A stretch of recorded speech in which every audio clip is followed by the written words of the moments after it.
G'day guys, welcome to Ask Woodford. I am your host, Christian Woodford. As always, I would like to thank Donnie, who's back from Europe. This Ask Woodford, I'm kicking it back old school. We still have guests, but as you can see, one, the production has improved. Well done, Donnie.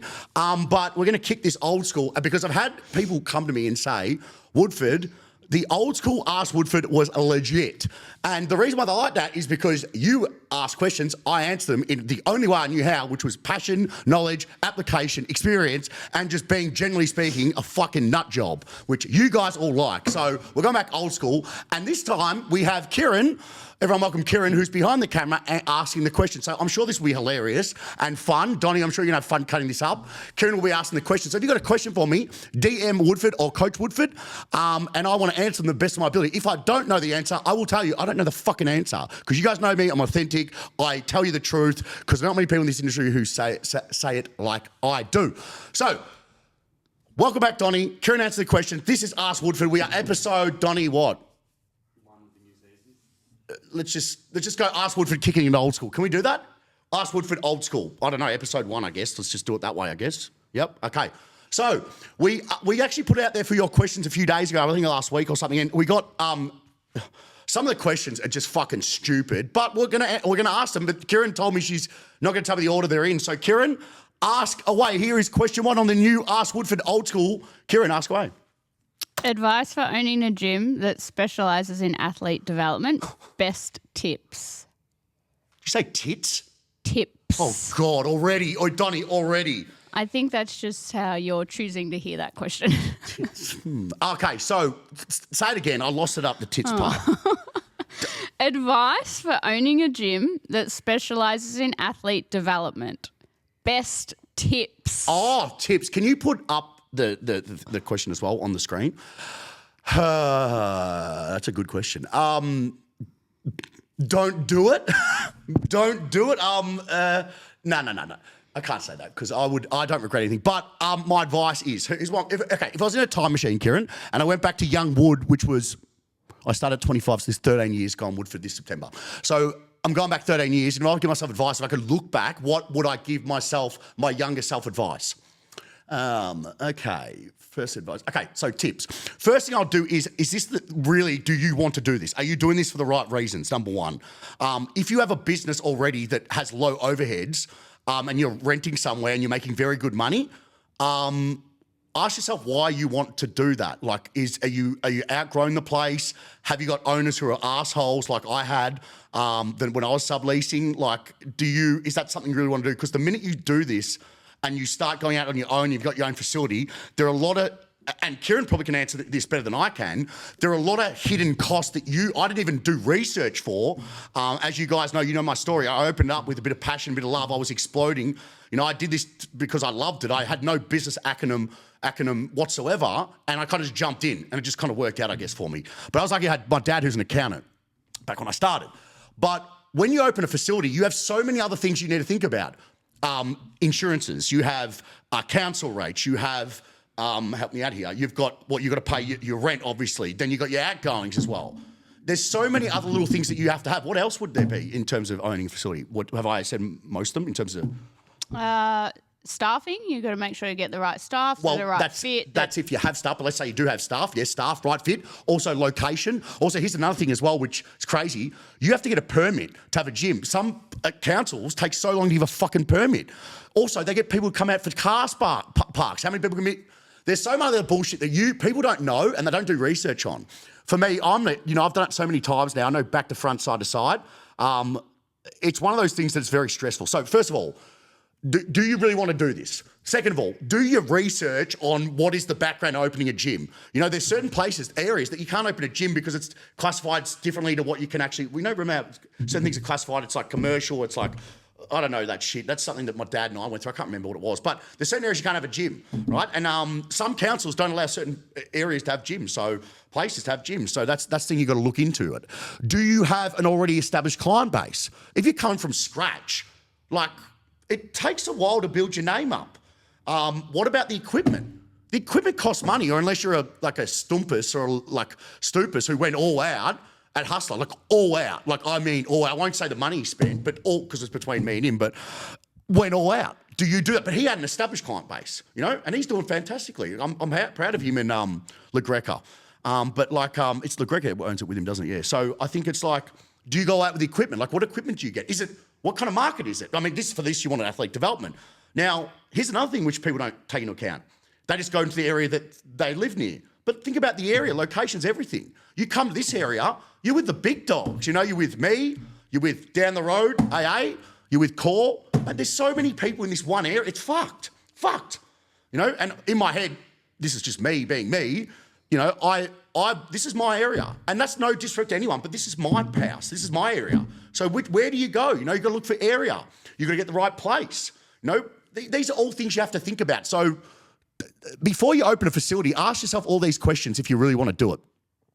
And if you do find that you want to do it, okay, cool. Then you got to start with your procedures. What's your back end? Because fuck me, imagine when I say I had no back end, I mean, Jess started us at Woodford, who was my ex-girlfriend, my 4 ex-girlfriend, but you know, well, you say ex, but 4 ex anyway. But she started with me at Woodford, and we just had a back end, and she had no idea what she was doing, but she did the best of her ability.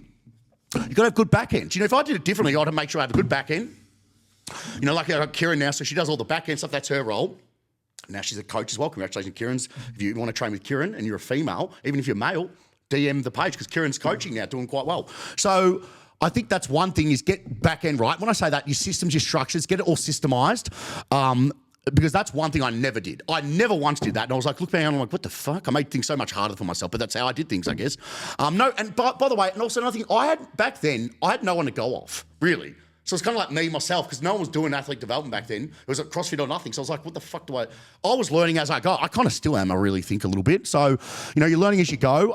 Make sure you got systems and procedures that there's no, it's all black and white. Everyone knows exactly what they're doing in terms of everything from setting up to payment to fucking if people cancel to everything. Anything that happens, you know, and you can tell that to your staff. Second thing, Karen brought up, staff. Holy shit. If you do have staff, good luck. I mean, like, I've been to it all with staff. Like, and I'm not saying I'm perfect, but fuck me. Like, it's hard, man. You get people who just want money for doing nothing. And and by the way, for everyone out there, this is for this whoever asked this question, what's crazy is most of the time, the staff are going to make more of a weekly wage than you are. And that's just how it is because you want to put it back in the business.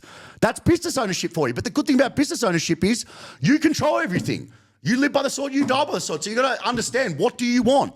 Do you want to work for someone where you got guaranteed cash flow every week and maybe that's how much you're going to make? You might make a little bit more. Or do you want to own the business, be your own boss, but sometimes not take a wage, take a low wage, which I am, you know, and give back to the company, which you have to. Just how it is. You've got to decide what you want. Which fruit do you want? You know, and they've both got some pros and cons, but opening a gym has so many issues that so many people don't see that I've seen over the years that just was like, whoa, that's fucking crazy. But if you want to work for yourself, they're the things you got to deal with. And the coaching, the funny thing is that I'm lucky where I'm at the stage of my career where Kieran runs that side of it, where that's her job. I'm lucky. You might not have you might have the money starting off to pay someone. You might. I don't know if you've got capital, but you know, the coaching, people get into this because they love coaching, but they forget it's a business as well. You got to play the game. And that's another thing. Playing the game of social media and getting clients is a big thing. But at the end of the day, if you really do care and you care about the results and you're results driven, athlete focused, and you create a good culture environment, and that's another thing no one talks about. The culture environment's everything as well, and communication, relationship building rapport. This is a whole thing. I could do this. I could do a whole workshop on running a gym, the pros, the cons. I could write a book on it, the ups and downs. But you asked me that question. I think that the biggest tips are get your back end right, right location. Is this something you really want to do? Build a brand before you go and start a gym. And the fifth one would be start small and build up. The people who just go all out makes no sense to me. Do what I did. And that's one thing I did right. Start small, build your way up. And that's it. And if you're going to do multiple facilities, for fuck's sake, make sure you get a contract in place. And for fuck's sake, if you do that, don't call it your last name. Like I did. But I'm proud of it. I love Woodford, and I love the people in Woodford. I love all the people I've met. I mean, fucking 13 years September this year. What a fucking story, eh? What a ride. And we're still fucking, yeah, we're booming. We're actually going to boom this off-season. So, fantastic. Thanks you all for the support, but they're the the tips I would give, not tits, the tips I would give. So hopefully that helps answer the question. But that was a really good question. Next question. Next question. Why is Woody's training so inconsistent? What? Why is my training so inconsistent? Yeah. Okay, so whoever asked that question, I think I know who asked that. So just so you guys know, today I'm going to Revo, Kieran's gym, to sign up there because I don't know if you guys know, when you fucking own a gym and it's your fucking job and you're coaching, and Kieran, can you tell everyone what you said to me after you coached for the first time or a few times? What did you say to me? Well, yeah, I did say that it's draining. It's draining. Thank you. That's all I want to know. However, I think I worked like 8 till 7 that day. Okay, so no, let's just say what she said. It's draining, but it is draining. It is. Because you give your... Because you're giving all your energy You're giving all your energy, you're giving your passion, you're giving your knowledge. You know, you have to be just as much excited as your last one as your first one of the day. And this is the big issue for most people. They don't give a fuck. They don't care. For me, I take it personally when I can't get results from my clients, and it doesn't happen much, but I take it personally. You should care about your clients, and it bleeds when you don't get them results. But a lot of people don't. They just see it as a number. For me, why don't you then set time aside for your training so your training becomes consistent? Well, hold on a second. I was getting to that. Okay, sorry. So when you own a facility, that's another thing I didn't talk about last question. When you own a facility, training becomes such fucking laborious. It's like you fucking work here, you coach here, you do everything fucking here. It's like, fuck, man, do you really want to train here? Then fuck, it is another issue. People coming up to you and you really can't fucking tell them to fuck off because you own the gym, even though I do tell them to fuck off. But you own the gym, so you really can't because they pay you, and that's a whole other kind of fish. But what Kieran's saying, I do agree with. But for the person who asked this, I actually am... I am inconsistent because of that. But today, I'm doing something. And when I train at String Culture with Jamie Smith, at Jamie Smith's gym, I train like a boss because I could just go there and train and not be that guy. Here, I have to be that guy. So now I'm going to get a membership at Revo, and environment's everything. So that's the reason why I'm inconsistent. I hate making excuses, but that's an excuse, but it's a shit excuse. But I still, whoever it is, I think I know who it is, I still bench more than you, squat more than you, deadlift more than you. So what's that saying? So, and yeah, I'm on TRT, but still, you're younger than me, so I'll take that. But yeah, that's why. But that's still no excuse. I shouldn't be making that excuse. So, but yeah, I think that environment's everything. It does bog you down a lot. I give everything, my heart, my soul. Actually, Dallas, when he came down from Sydney, one of my online clients was a high-level rugby player and CrossFitter. He said to me, "Would you give everything to everyone else? What about yourself?" And he's fucking right. I give my heart and soul, and then I'm drained. I got nothing else. That's why I can't be trying. I'm like, fuck this. But I try and train as much as I can, but I'm going to this Revo and I change your environment and I'll set times like Kieran said. Kieran's right. Set time, structure your week, make sure you train because it's critical for not only physical but my mental health as well. So that's for non-consistent. There we go. Whoever it is. I think I know who it is. Next question. Yeah. Thoughts on BFR? Blood flow restriction. Listen, I don't know much about blood flow. It's not really one of my areas that I know a lot about. I mean, if you think about it, blood flow restriction is just like hypoxia, so low oxygenated conditions, really, because you're cutting off blood supply to that area, that muscle. So I think, and don't get me wrong with this, like I think it's something like it's really good for early stage rehab where you don't have to load the loading doesn't have to be that in terms of intensity that high, and you get really good adaptation. So you get adaptations from 20% of 1 RM or like a light load, and that will transfer to like that's like a heavy adaptation. So instead of lifting heavy early stage, you can get similar adaptation to that, but not lift as heavy. So in terms of intensity, so early stage, it's really good for early stage rehab, and I'm pretty sure it's really good for hypertrophy as well. If you think of metabolic stress, because you've got 3 factors to muscular hypertrophy: mechanical tension, which we know is the time and attention; metabolic stress, which I believe is still one of the factors to muscular size. A lot of people say, it comes down to, which it does, mechanical tension and volume. And also you need to eat too. You need a calorie surplus. Makes fucking sense. You need to consume more than you expend. That's why calories, this is another thing which I talk about a lot, even though it's not my area. Performance nutritionist Ahmed talks about this a lot. You can't grow without consuming the right amount of nutrients. You can't give the building blocks, the fuel for your body to adapt and get stronger and grow in size. So if you're not eating enough calories, you're going backwards, So you need to consume enough calories, and that comes in the form of especially carbohydrate for energy and recovery, glycogen resynthesis, but also enough protein in your diet. Protein also, the good thing about protein, which I know through my own diet, is you get satisfied for longer. So you don't have to eat as much compared to if you eat like a like fucking shit food, like McDonald's or Hungry Jack's or KFC, shit like that. That's got no nutrient density. It's nutrient deficient, correct? But it's not nutrient dense. So it's not. So when you eat that, when you eat McDonald's or KFC, when you do eat it, it's like you're not even full at all. Like you want to eat 20 minutes later because it's got no nutrient density to the food. And that's why eating protein and eating nutrient-rich foods is really important because it keeps you satisfied for longer so you don't have to eat as much. So, but also in terms of the hypertrophy side of it and blood flow restriction, you need to consume the amount of right of calories. And I think people can train all you want, but if you're not eating right, you're not consuming the right amount of calories and in terms of macronutrients as well, the carbs, fats, and the protein, you're not going to grow either. So I think blood flow restriction, I think it's good for early stage rehab where your body, your orthopedic profile isn't ready for that external load, that heavy external load. We can use less of a load and get the same adaptation. And I'd say for hypertrophy as well, in terms of that blood flow restriction and maximising that muscular hypertrophy, that cross-section area of the muscle. I think when you're looking at hypertrophy, going off topic here as well, when you're looking at hypertrophy, I said it comes down to really mechanical tension. So lifting a load heavy enough where you're getting enough mechanical tension, mechanical stress on the fibers. That's the first thing. But also the volume is such a big one as well. You need to train with enough sufficient volume. And how much volume, it really depends as well. But how much volume, where you don't want to cook yourself so much. There's always what we call minimal effective dose where there's a minimal, we always want to go to the minimal effective dose to get the optimal results. Minimal effective dose. We don't want to go too much because then what it does is it cooks you for recovery. And then because you can't recover quick enough, you can't load again. And then because you can't load again, you can't build that adaptation, that capacity and that hypertrophy or strength that you need. So I think that minimal effective dose is important. So, but at the same time, I know how mechanical tension is very important, time and attention for hypertrophy, also volume. And in this case, which I talk about all the time for blood flow restriction, it builds up the metabolic byproducts, which we know, like lactate and hydrogen. We know the lactate is not it's not what that burning feeling that burning feeling you get. That's the hydrogen ions where lactate accumulation overtakes lactate removal. The pH lowers the muscle, makes it acidic. Increased hydrogen ions. That's where you're inhibiting nerve conduction.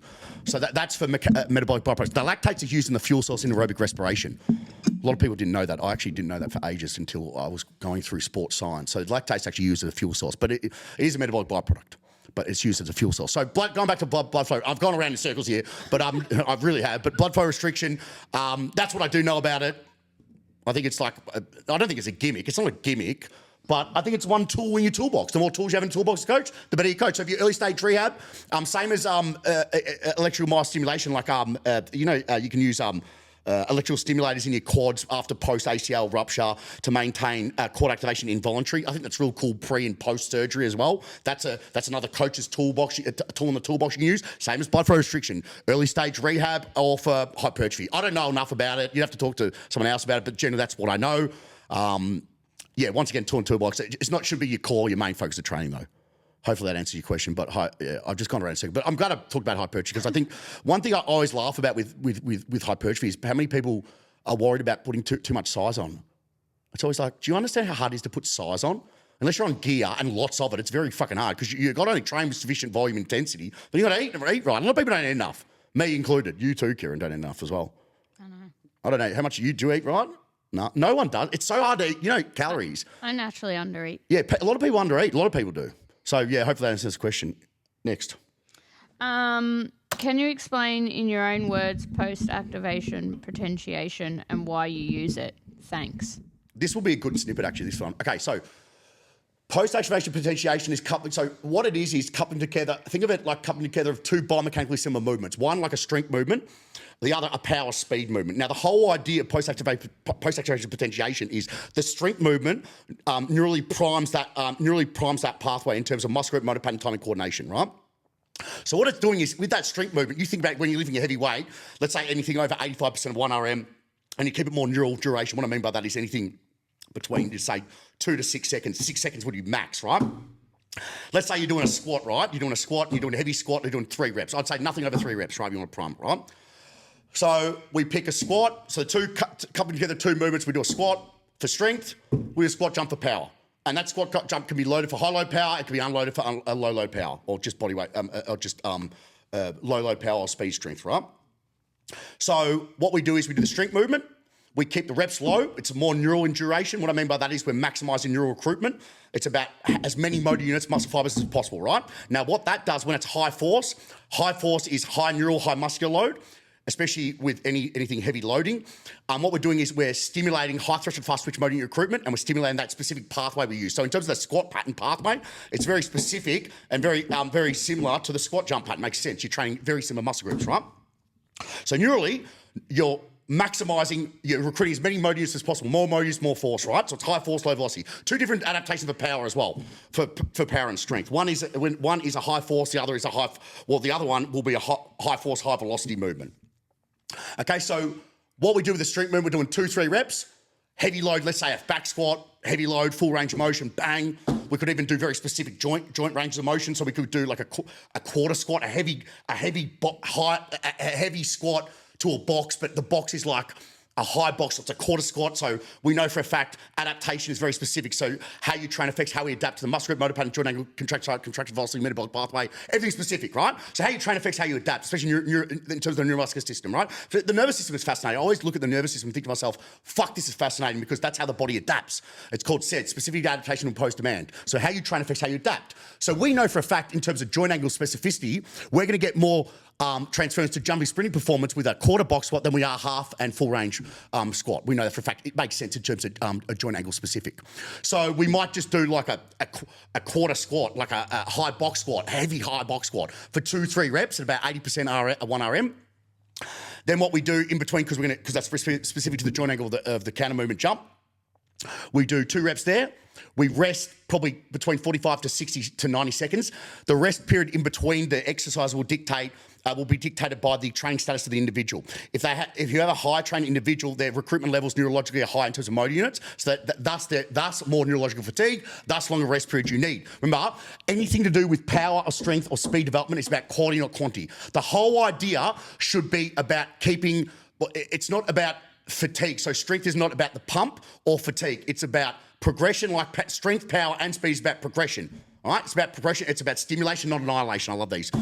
I love these quotes. I could bring out all these quotes. Don't lift the power out of athletes. Don't run the speed out of athletes. Stimulate, not annihilate. I've got all these quotes I use. I love them. But strength, power, speed is all about quality, not quantity. It's all about stimulating the neuromuscular system to maximise high force, high power, high speed outputs. Okay, it's about quality, not quantity. So it's not to get your heart rate up. It's not to fatigue you. It's not about grinding out reps to failure. It's about high quality, good intention. Now, regardless, the heavier the external load, the slower the actual bar speed. But as long as the intention is to move the weight as quick as possible, we're going to maximise those motor unit recruitments.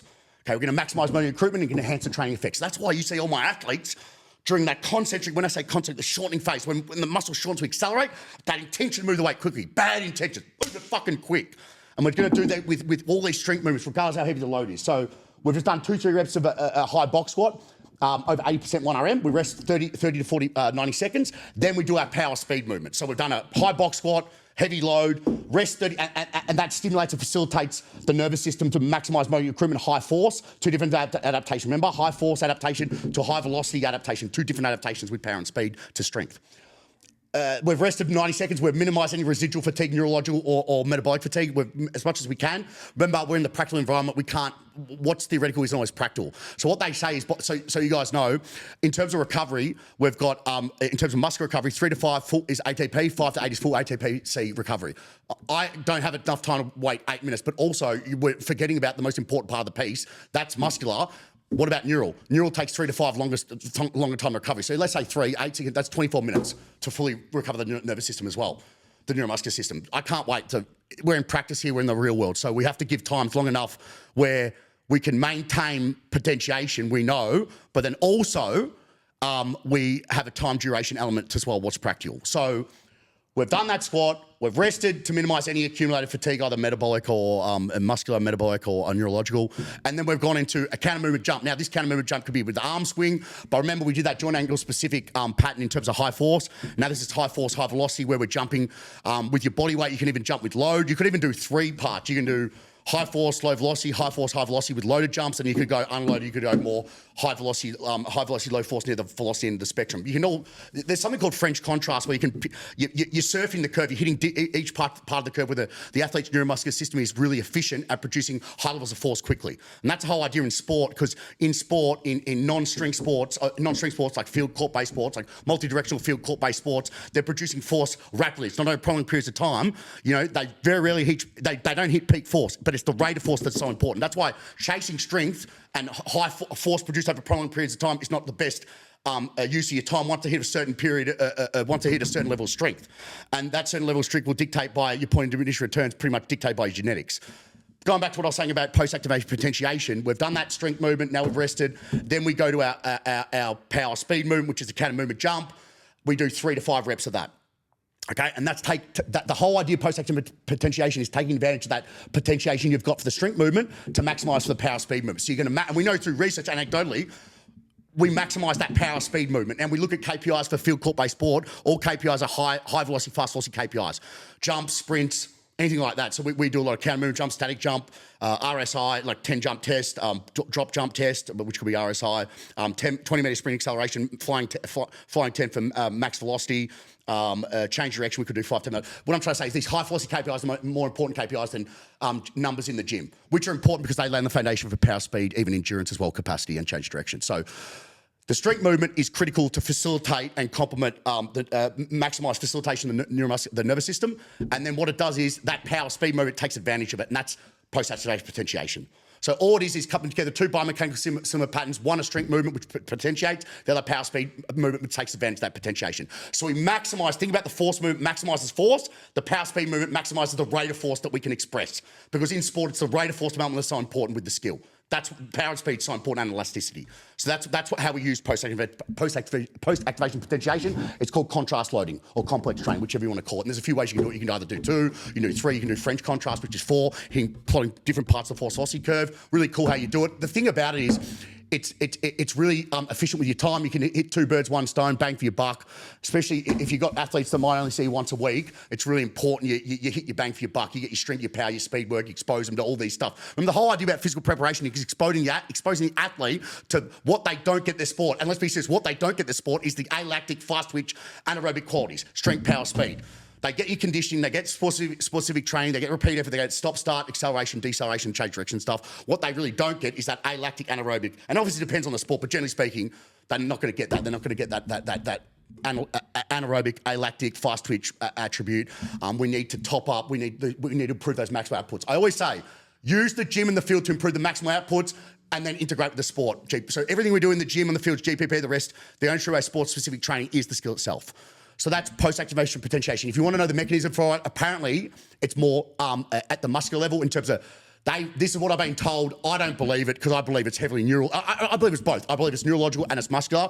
I believe that the nervous system is critical in terms of increased motor recruitment, increased firing frequency, increased firing rate, increased firing frequency, which is rate coding, increased neural drive, also you're going to have that intermuscular coordination, which is inhibiting antagonist co-activation. So what I mean by that is, it makes sense for the nervous system to recruit as many agonists, which is the prime mover, and not recruit antagonists, which is going to slow you down and going to decrease the force and the rate of force of development of the motor pattern. What you need to take into account as well is the training age, because if you're lifting heavy and the orthopedic profile's not used to it, that's musculoskeletal profile's not used to it, and they don't have a training background in this that's too heavy, they're going to get injured. So it's very important you have a training background, you're competent at these movements, and you've been under heavy load to lift these weights and lift with good intent. This is more of a more advanced training training method that I would say, because if you're doing that and you don't have a training background, because you have to learn the skill of the movement and the skill under heavy load as well. Because remember, 3 adaptations when you lift weight. 3 adaptations when you lift weights in the gym. Neural, muscular, motor learning, skill acquisition. There's a skill of the expression of this. So you've got to learn the skill of the nervous system. You've got to learn the most efficient patterns. So if you need to learn the pattern of a counter movement jump, static jump, or heavy load training, or what to potentiate the nervous system, you're not going to maximise that adaptation in terms of power and rate of force development. So it's very important you understand that as well. So it's more complex task. In terms of mechanisms, once I said it's between neural, they say it's muscular in terms of, just so I'll nerd out here, it's something to do with the calcium release down the sarcoplasmic reticulum down the T tubules, where you get cross-big cycling, where it hasn't uptaked yet, so there's still calcium, it's still contracting slightly, and that's what it's to do with. That's what they're being told. But personally, I reckon it's a combination of both. I think it's down to the nervous system and the muscular system. But I'm heavily neural. You guys know I'm a neural guy. It drives a control skeletal muscle contraction. Without it, we're just slabs of meat. That is post-activation potentiation. I can't give you a better example other than that. Good? How'd you find that? Oh, man, I used to read this shit. So just so you guys know, people ask me, I did not honours. You guys know this, right? I used to fucking read about fucking post-activation potentiation and the mechanisms and fucking the nervous system, adaptation to strength training within the central nervous system via transcranial magnetic stimulation via MEPs, motor evoked potentials, for fucking years. I had fucking a folder like this. I used to love it, like obsessed with it, because I'm obsessed with the nervous system. And I'm also obsessed with psychology now, the psychology coaching. And how the brain works, because you guys know all know what I've gone through. And just to look at it from a mental health and addiction point of view is fucking nuts, man, nuts. Next question. Will this be it? The final question. Yep. Is why are you so good looking? Who sent that in? Did you send that in yourself? Just wait, let me answer this question. Why am I so good looking?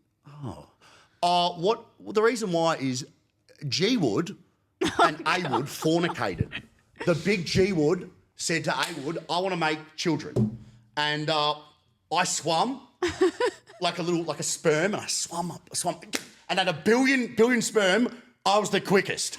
Fuck me. So G Wood said, God help them. God help them. So my dad, who is a beautiful man, a very good looking man, G Wood, love you G Wood, fornicated with Anita, and they had C Wood and my sister R Wood. And I became a very good-looking man. That's why. I don't know. G Wood is a good-looking man. So yeah, that's probably why. So I swam up, Kieran. I swam up, and I get it. they fornicated. Yeah, that's. I didn't ask that. I think you sent that in yourself. I didn't. I think you did. You did, Kieran. No, I didn't. I swear to God, I didn't. I didn't ask that. What person in their right mind would want to know that? Well, they're right. They're right. Any other questions? Other than you? No, that's all. That's all the questions that were sent through. All right. Well, fuck me. That was a good start. Hey, to the old school Ask Woodford. I didn't lose my mind much. I just thought that I would get passion and really. The reason why I do this show, in all honesty, is for you guys, and you guys know, is to show a part of me that's passionate and just show who I really am and how much I really love this industry, how much we at Woodford care, like really appreciate your support for anyone who support us. We really do appreciate it. I'm at the age now where I'm really over all that drama on fucking Facebook, all that shit, Instagram. I don't really care about it. If I do it, I do it for the sheer fact that I just think it's funny. Like, I think it's hilarious, really. But I'm kind of over that shit. Like, I just really want to help as many people as I can. I want to give back. And I think for me, the next stage of Woodford's going to be a big one, because you know what? It's funny. A lot of people used to say to me, your life doesn't start till you're 40. Until then you're working everything out, which I probably agree with now. Because I think a lot of people, I think the big pressure is, and you're around that age. How are you, Donnie? 25. So what happens is, and Kieran and I talk about this all the time, the Instagram people make it sound like everyone wins. You've got to have a 6-figure lifestyle. But most people don't win, bro. But this is why I talk about it is, for me, I learn more from losses. And people think loss is the worst thing. It's not. You learn more about yourself.